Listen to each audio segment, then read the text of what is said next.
What's up? I'm Lily. Revenge Crown brings you the stories that keep you hooked. If that sounds good, smash subscribe and let's go. The keys landed next to the mashed potatoes. Silver Porsche key fob, the one I'd saved for 3 years to buy, skidding across my grandmother's tablecloth like it was nothing. My brother Ethan grabbed them before they could slide into the gravy boat. He held them up to the light, grinning like he'd won something. Behind him, my dad carved the turkey with mechanical precision, not looking up. "What are you doing?" I asked. My voice came out steady, which surprised me. My mom settled back into her chair, adjusting the napkin in her lap. She wore her holiday smile, the one she used when she wanted witnesses to think she was being generous. "Don't be dramatic, sweetie, you're married now. You have Jacob's car to use. Ethan needs reliable transportation for his new job." "His new job," I repeated. "The consulting position," my mom said. "It's very prestigious. He'll be meeting clients." He can't show up in that old Honda. Ethan was already scrolling through his phone, probably looking up the resale value. He was 28, 6 years younger than me, and this was his 4th prestigious job in 2 years. The other 3 had lasted a combined total of 7 months. "Mom," I said carefully, "that's my car. It's the family car," she corrected. We all pitched in for it. That was a lie, and she knew it. But there were 12 people at this table, aunts, uncles, cousins, my husband's parents visiting for the first time, and my mother had always been good at performing for an audience. Jacob's hand found mine under the table. His thumb brushed my wrist. "A small question. Are you okay?" I squeezed back. "Not yet, but I will be." "The Porsche Cayenne," my mom continued, her voice taking on that patient, explanatory tone. "The one we helped you get when you started your business. Remember, we co-signed. Another lie. I'd bought it myself. Paid $87,000 cash. My name alone on the title, the registration, the insurance. I had the documents in my office safe, along with every receipt, every payment record, every maintenance log from the past 3 years. You didn't co-sign anything," I said. My dad finally looked up from the turkey. "Sophia, don't make a scene. It's Thanksgiving. I'm not making a scene. I'm asking why my mother just gave away my car." "It's just a car," Ethan said. He was still grinning, twirling the key fob around his finger. "Besides, you're doing great. You can afford another one. This is my first real chance at success, and I need to look the part." My husband's mother, Patricia, set down her wine glass with a soft click. She had the expression she wore in her courtroom, neutral, watchful, taking notes. Jacob leaned back in his chair. "Actually," he said, his voice calm and conversational, "I'm curious about the logistics here. The Cayenne is titled solely to Sophia. How exactly are you transferring ownership?" The table went quiet. My mom's smile flickered. "We're family. We don't need paperwork for family decisions." "But you do," Patricia said. She was a federal judge, and when she spoke, people listened. "Vehicle titles are legal documents. You can't transfer ownership without the title holder's signature, notarization, and DMV processing. This is a family matter," my dad said, his jaw tight. "It's a property matter," Jacob corrected. "The car is Sophia's property. She purchased it. Her name is on the title. You can't give away someone else's property, even if you're related." My brother's grin had faded. He looked at the keys in his hand like they might bite him. I smiled, then small, calm, dangerous. "Jacob's right. The title is in my name. Only my name, the registration too, and the insurance policy. All me. We helped you," my mom insisted. Her voice had an edge now. "When you were starting your business, struggling." "I was never struggling," I said. "I let you think I was because it made you feel better, but I've never needed your help." "Not financially." The color started draining from her face, inch by inch. "I need you to understand the pattern. How we got here. When I was 19 and Ethan was 13, I bought my first car. A used Toyota with 150,000 miles that I paid for with money from 2 jobs: barista by day, bookkeeper for a small firm at night. I worked 40 hours a week while taking a full course load at State College. Ethan got a brand new Civic for his 16th birthday, paid for in full. He needs something reliable, my mom had said. He's anxious about driving. When I graduated college, I had $43,000 in student loans. I paid them off in 4 years, living in a studio apartment, eating ramen, taking extra freelance work. Ethan went to a private university. My parents paid his full tuition for 5 years. He changed majors 3 times plus room, board, and a monthly allowance. He graduated with zero debt and a degree in business management he'd never used. I started my own marketing consulting firm at 26. I built it from nothing, 1 client, then 5, then 20. Within 3 years, I was clearing $240,000 annually. I bought my house, my car, my furniture. Everything I owned, I'd earned. Ethan had worked 4 jobs in 6 years. Each one was the opportunity of a lifetime, according to my parents. Each one ended with him quitting or getting fired, followed by months of finding himself while living in my parents' basement. The world bent for him. I was the hinge that made it move, invisible and necessary. When I told my parents I was buying the Cayenne, my mom had said, "Isn't that excessive? You could get something more practical." When Ethan bought a $60,000 BMW on a payment plan he could unafford and my parents bailed him out after 3 months of missed payments, my mom said, "He deserves nice things. He's had such a hard time finding his path." But I'd learned not to say anything. I'd learned that pointing out the double standard just made me look petty, ungrateful, jealous of my baby brother's needs. I'd also learned to document everything. My therapist, Dr. Morrison, had suggested it 2 years ago. "You're not paranoid," she'd said. "You're preparing for the moment they try to rewrite history." And they will. At the Thanksgiving table, my mom's face had shifted from surprise to calculation. I could see her trying to figure out how to spin this, how to make me the villain. "Fine," she said. "Keep your car. But you're being incredibly selfish, Sophia. Your brother needs this opportunity. Then he can buy his own car. With what money? He's just starting out. I was 22 when I bought my first car, with my own money. From 2 jobs? That was different," my dad said. "How? You've always been self-sufficient, independent. Ethan needs more support." There it was. The thing they never said directly, but had always implied. I didn't need them because I'd never been given the option to need them. Jacob's father, Robert, cleared his throat. He was a real estate attorney, quiet and methodical. "I'm confused about something. Susan, you said you co-signed on the Cayenne. Is your name on the title?" My mom's lips pressed into a thin line. "We helped financially. That's not what I asked. We gave her money toward it." "How much?" I asked. My voice was still steady, still calm. "Exactly how much money did you give me for the car?" Silence. "Because I have my bank records," I continued. "Every deposit, every transaction. I can show you exactly where every dollar came from. Would you like me to pull them up?" "This is absurd," my dad said. "We're not on trial here, aren't we?" Jacob's voice was soft, but it carried. "You just gave away Sophia's car without her permission. You claimed financial involvement you apparently can't prove. And now you're upset that she's asking for documentation." Ethan set the keys down carefully, like they were suddenly too hot to hold. "Look, if it's really that big a deal." "It is," I said. "It's an $87,000 vehicle that I paid for in full. That I've maintained, insured, and driven for 3 years.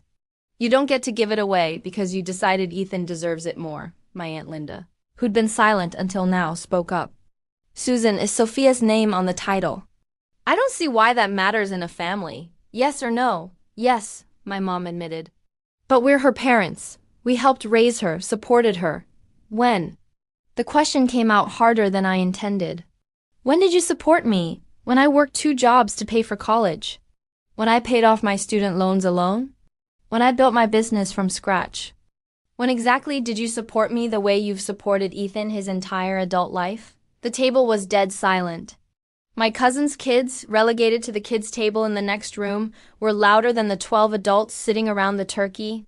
"That's not fair," my mom said. Her voice cracked. "We've always loved you. We've always been proud of you. But you've never helped me. And now you want to give away something I earned because Ethan needs it more. Again." My brother stood up abruptly, his chair scraping against the floor. "You know what? Forget it. Keep your stupid car. I don't need charity from my sister." "Charity?" I laughed once, dry and low. You mean the same charity you've been living on for 6 years? The same charity that paid for your college, your car payments, your rent for 8 months last year when you quit the tech job? Sophia, my dad warned. No. I stood up too. I'm done pretending. I'm done acting like it's normal that I worked for everything I have while Ethan has been handed everything and still acts like he's the one struggling. He has struggled, my mom insisted. He has anxiety depression. So do I just also have a therapist I pay for myself and coping mechanisms that do include taking other people's property? I pulled out my phone and opened my Files app. Found the PDF of the car title. Turned the screen toward my parents. Look, sole owner, Sophia Marie Winters. Now Sophia Winters Grant. Purchase date, November 2020. No co-signers. No co-owners, just me. My mom stared at the screen.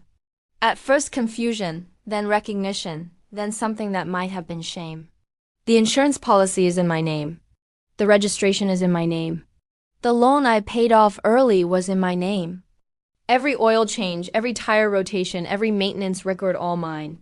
We just thought, my dad started, you thought you could give away my property because you've never seen it as mine. You've never seen anything I have as mine. It's all just family resources for you to distribute to Ethan whenever he needs bailing out. Patricia took a slow sip of her wine. For what it's worth, Susan, what you attempted is called conversion. It's a civil tort. Taking or giving away someone else's property without permission. Sophia would be well within her rights to press charges if Ethan had actually taken the car. Press charges? My mom's voice went shrill. Against her own family? You tried to steal her car, Jacob said flatly. At Thanksgiving dinner, in front of witnesses, what would you call it? Ethan left first, mumbling something about needing air. He took an Uber, which meant my dad had to drive him home later to get his Honda. The irony wasn't lost on anyone. The dinner continued, awkward and quiet. My Aunt Linda asked me about my business. My cousin wanted to know about the house Jacob and I had just bought. Normal conversation, but everyone was careful, like we were navigating around a bomb. My parents barely spoke. My mom picked at her food, her perfect holiday smile gone. My dad carved seconds of turkey mechanically, his jaw working like he was chewing glass instead of poultry. When dessert came out, my mom tried one more time. I just don't understand why you're making such a big deal out of this, she said quietly. It's just a car. Family should share. You're right, I said. Family should share. So when are you planning to give me access to Ethan's BMW?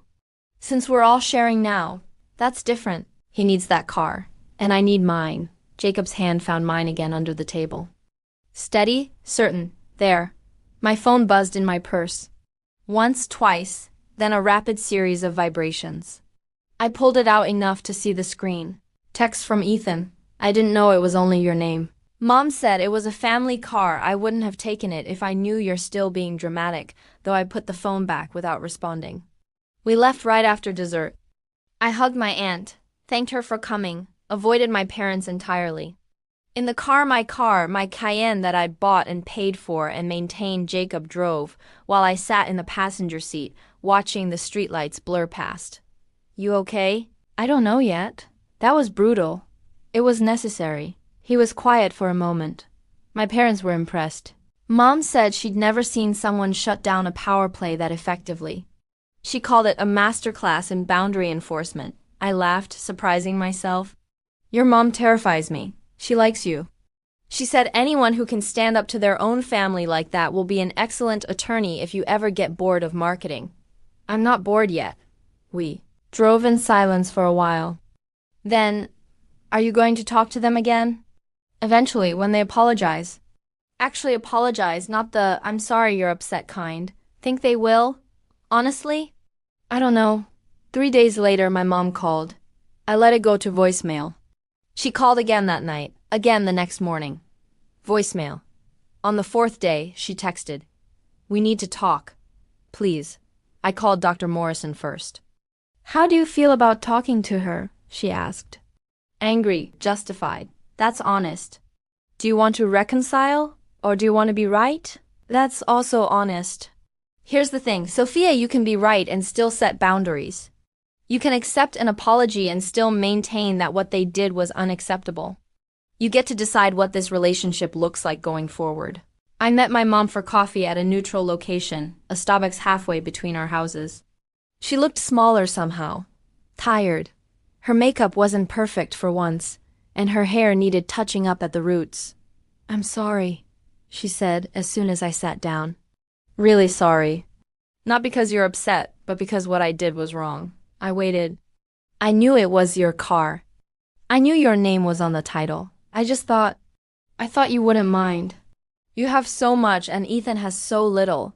I have so much because I worked for it." "I know." Her voice was small. "I know that. I've always known that. But it's easier to help Ethan than to admit I failed him." That surprised me. "What?" "I failed your brother. I gave him everything, and I taught him nothing. He can't function without help because I never let him struggle. I never let him learn." She twisted her coffee cup in circles. "And I failed you differently. I let you struggle alone because you were good at it. Because you didn't complain. Because it was easier to focus on Ethan's constant needs than to see that you had needs too." I didn't say anything. I can't fix the past," she continued. "I can't give you back your childhood or make the scales even. But I can promise to do better, to see you. To stop treating your success as something the family owns. And Ethan? Your father and I are cutting him off. Financially, I mean. He's got 3 months to find a job and an apartment, and then he's on his own. No more bailouts. No more one last time." "You think he can do it?" "I think he'll have to.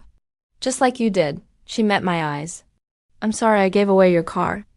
I'm sorry. I've spent 34 years treating you like you didn't need a mother because you were too strong to need one. You deserve better. It wasn't perfect. It didn't fix everything, but it was real. Thank you," I said. 6 months later, Ethan was working at a marketing firm entry level, but steady. He'd moved into a studio apartment and bought a used Mazda with a loan in his own name. He called me once to ask about credit scores and budgeting apps. I helped him. My parents paid me back the $600 they'd borrowed for Ethan's last bailout. I hadn't asked for it, but my mom Venmo'd it with a note. "This was never yours to carry." My relationship with them was different now, quieter, more careful. But honest in a way it had never been. And my Cayenne sat in my garage, title in my safe, keys in my possession, mine, earned, kept. Boundaries don't destroy families. They define them. And if someone can only love you when you're giving everything away, when you're useful but not protected, that was never love. That was convenience. I know the difference now. If you've ever had to draw a line with someone who called it love, share your story below. You're not alone, and you don't owe anyone your peace.